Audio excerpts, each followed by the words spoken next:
Rota 66. Tem gente que acredita religiosamente em tudo que um cientista diz. Tem gente que acredita religiosamente na sua própria cabeça, no seu próprio coração. A grande questão é em quem ou em que podemos confiar.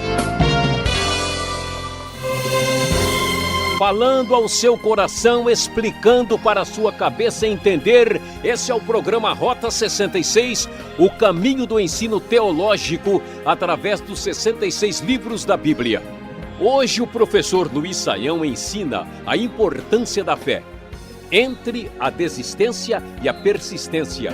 Um assunto interessante para quem deseja saber como funciona a fé na prática. Vejamos o que diz os capítulos 10 e 11 de Hebreus. O caminho para Deus não é por sacrifícios, penitências ou obras, mas pela vida do Cristo ressurreto. Você quer saber qual é o privilégio e responsabilidade do cristão? Então acompanhe essa aula sensacional. Como vimos, Jesus é o nosso sumo sacerdote completo, perfeito, que fez o sacrifício perfeito e absoluto em favor dos nossos pecados.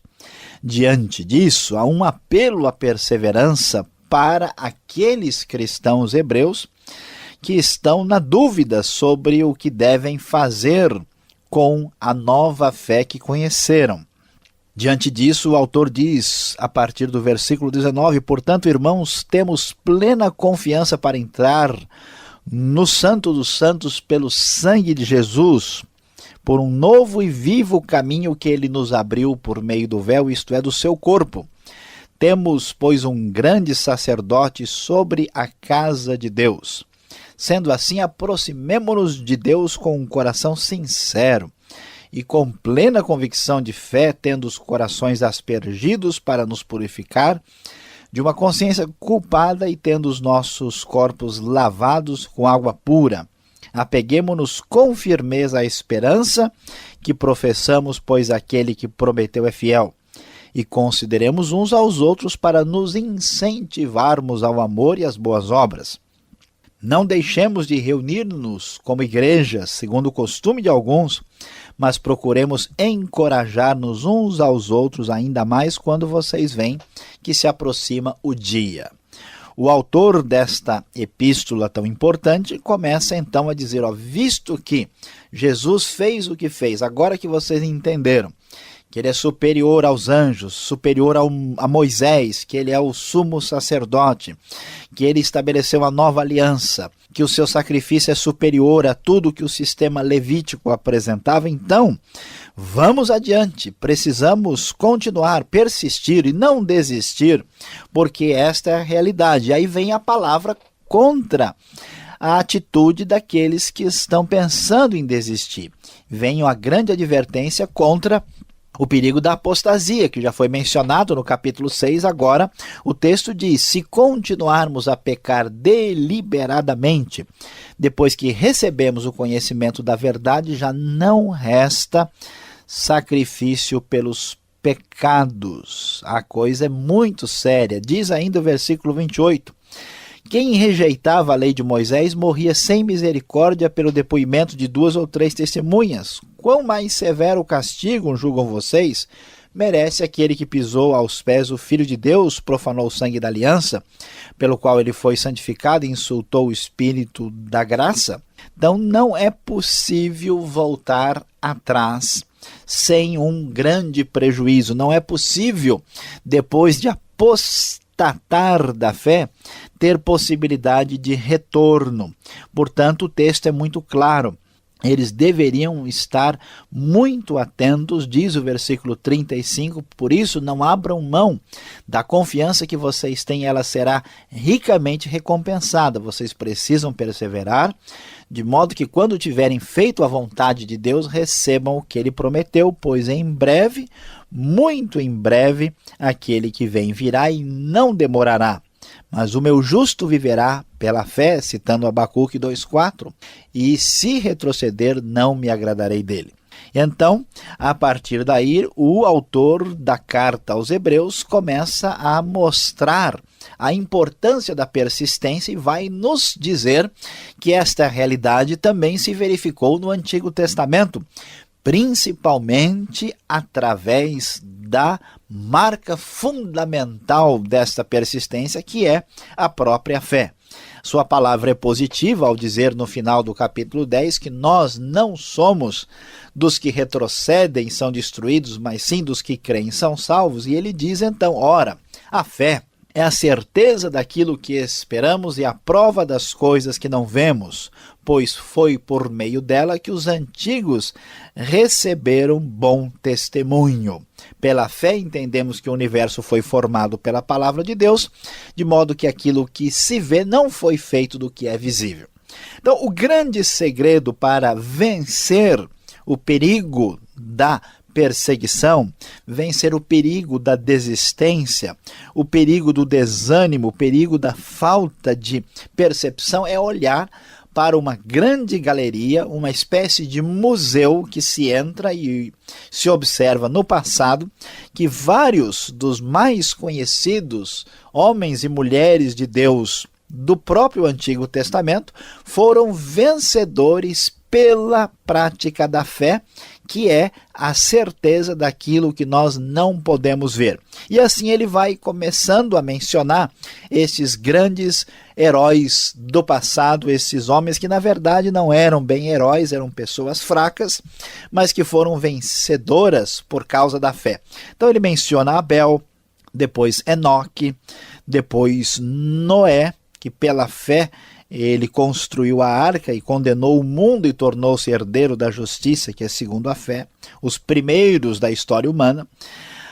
Pela fé também Abraão foi vencedor, não só porque obedeceu a Deus no chamado, mas também porque juntamente com Sara teve o filho da promessa. E ele menciona no versículo 13 que todos estes viveram pela fé e morreram sem receber o que tinha sido prometido. Viram-no de longe o saudaram, reconhecendo que eram estrangeiros e peregrinos na terra. Os que assim falam mostram que estão buscando uma pátria. Se estivessem pensando naquela de onde saíram, teriam oportunidade de voltar.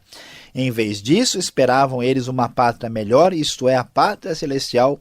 Por esta razão, Deus não se envergonha de ser chamado Deus deles e lhes preparou uma cidade.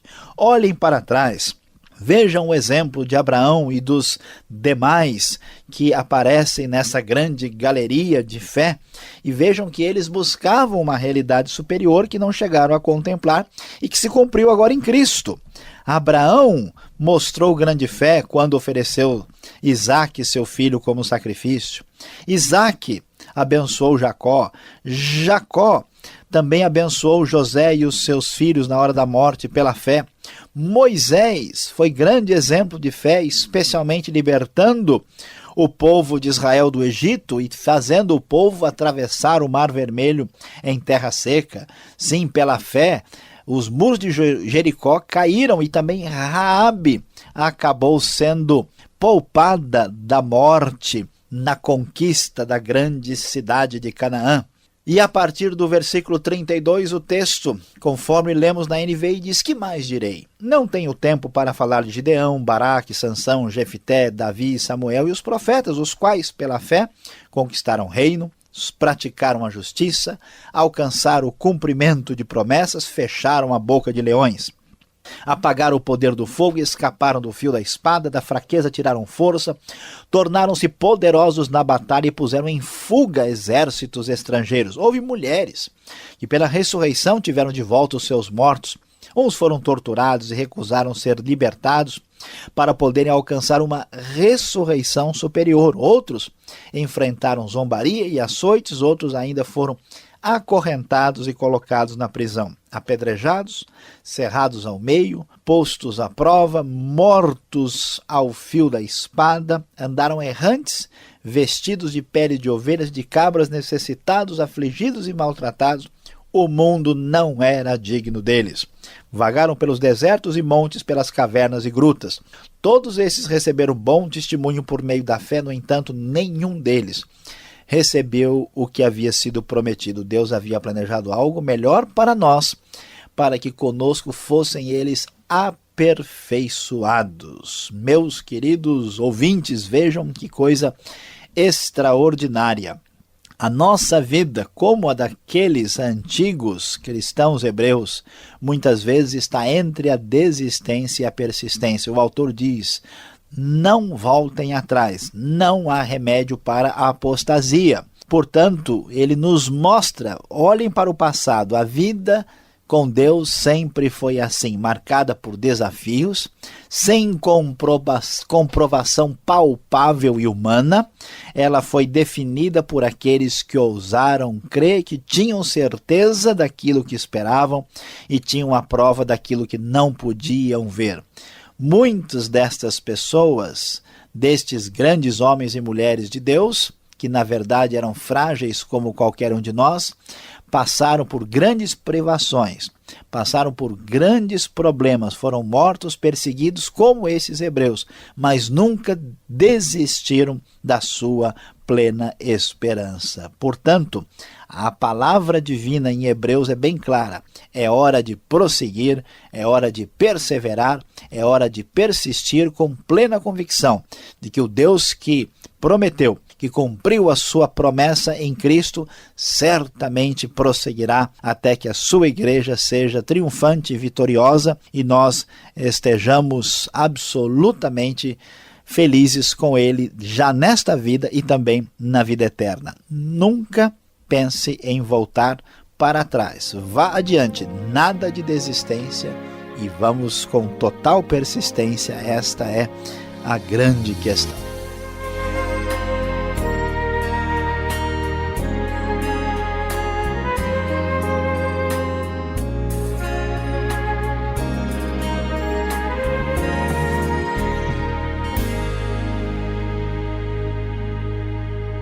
Você já sabe, esse é o programa Rota 66, o caminho para entender o ensino teológico dos 66 livros da Bíblia. Você está ouvindo a exposição dos capítulos 10 e 11 de Hebreus com o tema Entre a Desistência e a Persistência. O Rota 66 tem a produção e apresentação de Luiz Saião, redação e direção Alberto Veríssimo, locução Beltrão. Essa é mais uma realização transmundial. Ainda não acabou. Você tem dúvidas? Qual a pergunta?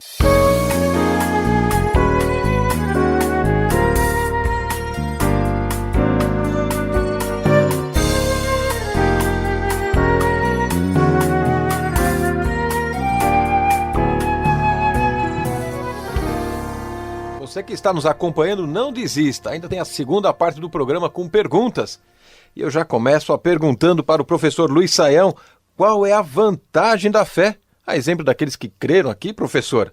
Eles sofreram, tiveram aí maus momentos em suas vidas. Qual a vantagem, então, de carregar esta promessa?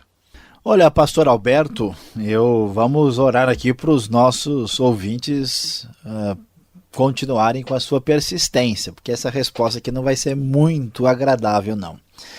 Qual é o problema? O problema é que quando a gente ainda não cresceu direito na vida cristã, a gente enxerga Deus apenas como provedor. O que quer dizer isso? Eu acredito, tenho fé em Deus e esperando que Ele me ajude, especialmente de modo material. Mas o que a Bíblia vai mostrar para nós é que é uma realidade superior muito mais importante do que as coisas materiais. Deus não é principalmente apenas um provedor, mas Deus é aquele que nos perdoa, que nos limpa os pecados, que nos dá vida eterna. A nossa existência aqui é muito pequena comparada com a eternidade. Então, esse foco faz toda a diferença. Se nós olharmos para os exemplos da fé do livro de Hebreus capítulo 11, a gente vai ficar, puxa vida, tem gente que foi até cerrado ao meio, Os estudiosos acham que foi Isaías que foi cerrado por Manassés no final do reino de Judá.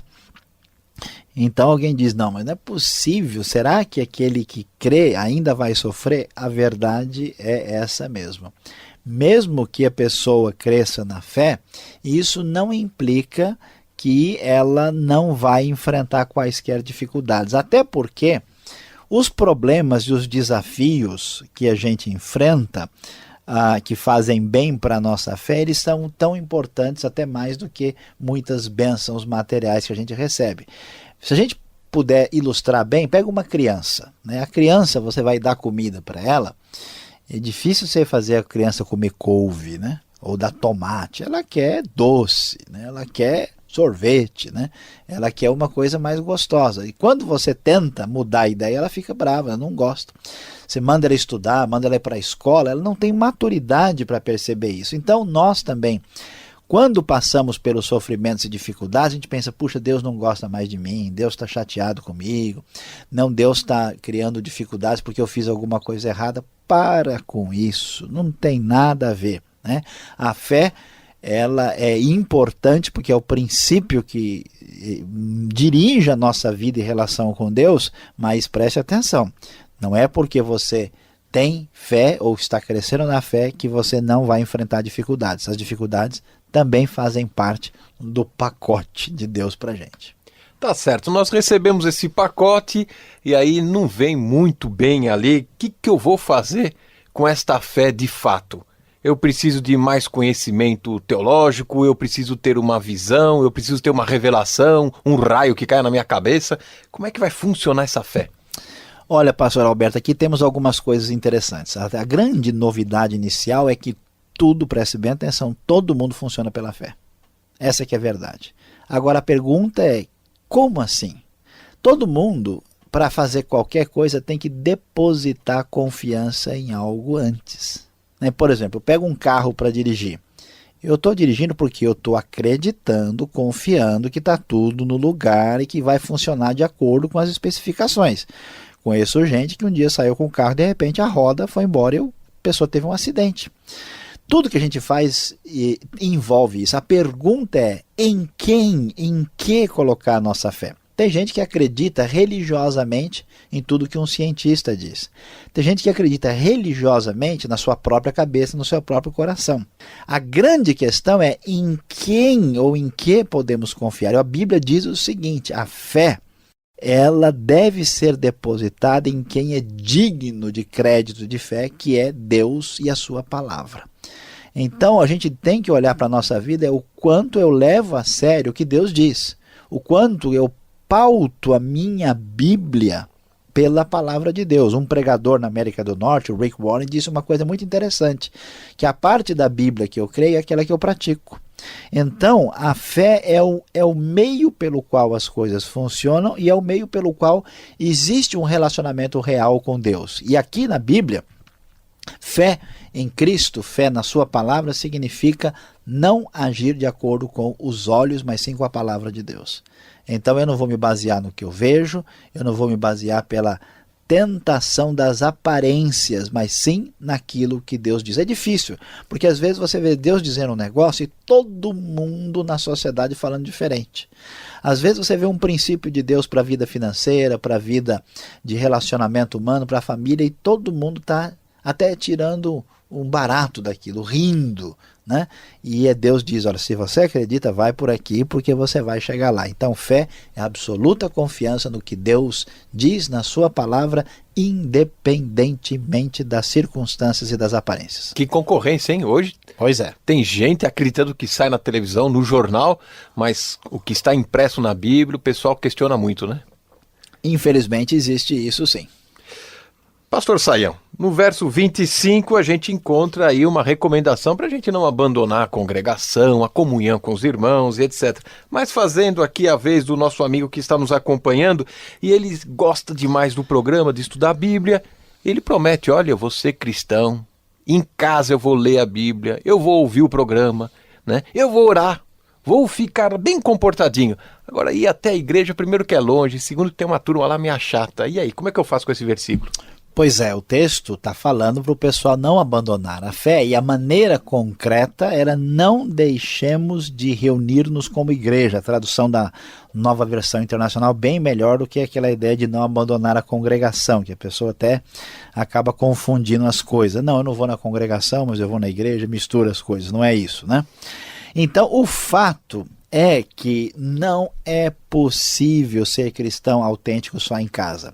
Porque vida com Deus é uma vida que envolve Cristo e o corpo de Cristo. Como é que eu vou fazer a oração do Pai Nosso? Como é que eu vou perdoar as pessoas?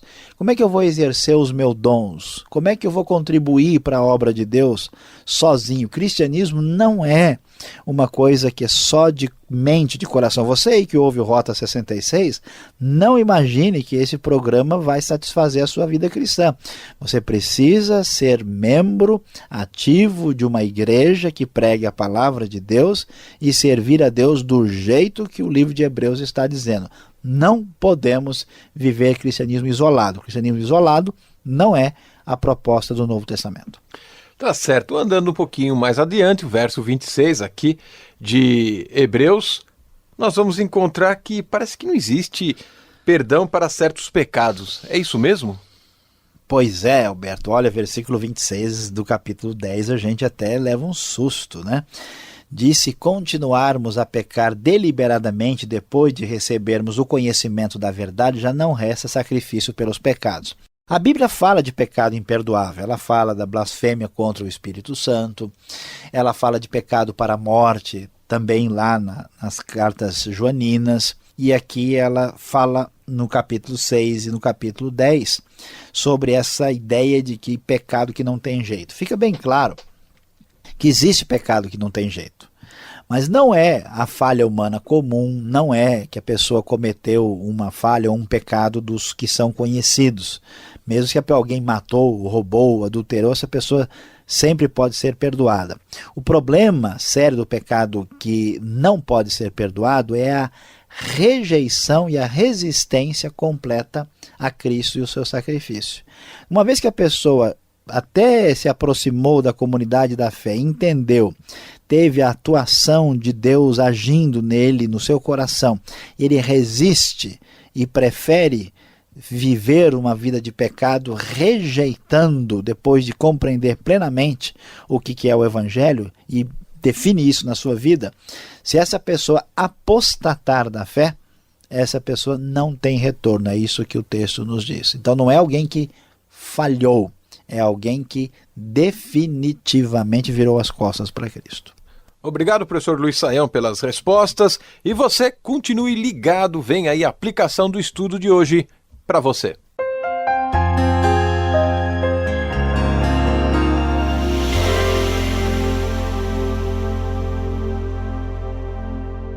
Como vimos em Hebreus 10 e 11, falamos entre a desistência e a persistência. Esta é a questão. Pois vamos falar agora de fé, pois esta é a aplicação. Qual é a grande maravilha que aprendemos aqui em Hebreus? São os exemplos práticos de fé. Se eles venceram, eu vencerei também. Quando nós ouvimos falar de uma ideia abstrata, de um conceito, ou mesmo de uma explicação teológica, aquilo tem um significado, mas é um significado muito frágil quando chegamos à nossa vida do dia a dia. Mas quando nós vemos exemplos práticos, vidas nas quais se manifestam as grandes maravilhas de Deus, a coisa muda de figura. Nós temos visto pessoas transformadas, com a vida restaurada, lares ajustados, pessoas libertadas pelo poder de Deus. E isso certamente enche o nosso coração de alegria e de fé. É isso que Hebreus 11 mostra para nós. Olhem para trás, você não está sozinho. Quantos homens e mulheres de Deus sofreram muito mais do que você que está reclamando? Passaram por maiores dificuldades e foram pessoas de fé vencedora. Hoje vamos ter uma grande atitude muito positiva e feliz, sabendo que podemos prosseguir com fé, pois se eles venceram, eu vencerei também. Repita no seu coração essa frase e seja um vencedor em Cristo Jesus. Por hoje é só. O programa Rota 66 volta nessa sintonia e nesse horário. Um forte abraço do Beltrão e até o próximo Rota 66 e visite o site transmundial.com.br.